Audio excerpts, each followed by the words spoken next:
Xalq deputatlari Namangan viloyat kengashi huzuridagi ijtimoiy sheriklik bo'yicha jamoat komissiyasining 2026 yil birinchi yarim yillikda amalga oshirilgan ishlar yuzasidan hisobot yig'ilishi bo'lib o'tdi.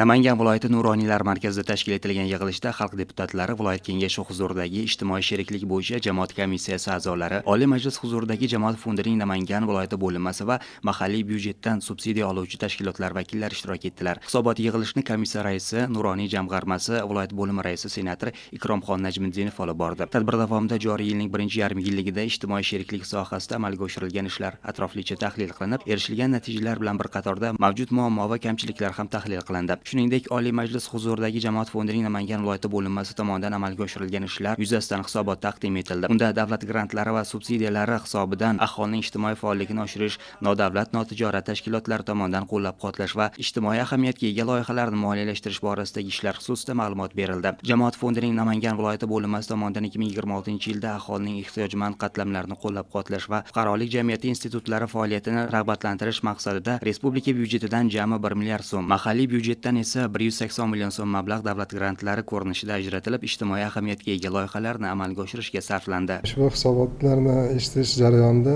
ijtimoiy sheriklik bo'yicha jamoat komissiyasi tomonidan birinchi yarimlikda qilingan ishlarni tanqidiy va tahliliy tarzda yig'ilish o'tkazildi.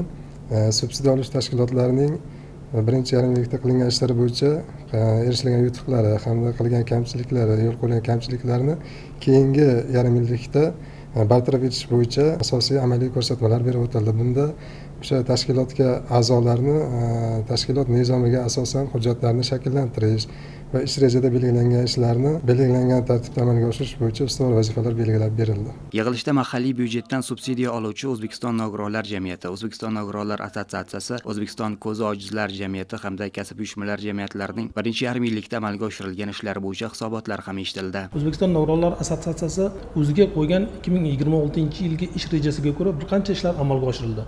Aynan bu olib borilayotgan ishlarimiz davlat tomonidan subsidiya shaklda pul mablag'lar bilan qoplanishi bu tashkilotni oldiga qo'ygan maqsad va vazifalarini a'lo darajada bajarishiga ko'mak va turtki bo'ladi. Namangan viloyatida nogironligi bo'lgan fuqarolarning turmush darajalarini yaxshilashga qaratilgan Xalq deputatlar kengashi Namangan viloyat fondi tomonidan ajratilgan loyihalarni yutish ortidan 75 nafar fuqaroga ularning yashash tarzlarini yaxshilash va nogironlik vositalari bilan ta'minlash ortidan ularning turmush darajalarini yaxshilashga ko'mak berdi. Bunday qo'llab-quvvatlanish ortidan bundan keyin ham nogironligi bo'lgan fuqarolarni turmush darajalarini yaxshilashga o'z hissamizni qo'shib boramiz. Muhokamalar davomida kelgusida ijtimoiy sheriklik mexanizmlarini yanada takomillashtirish, davlat organlari va fuqarolik jamiyati institutlari o'rtasidagi hamkorlikni kuchaytirish hamda ajratilgan mablag'lardan samarali foydalanish bo'yicha ustuvor vazifalar belgilab olindi.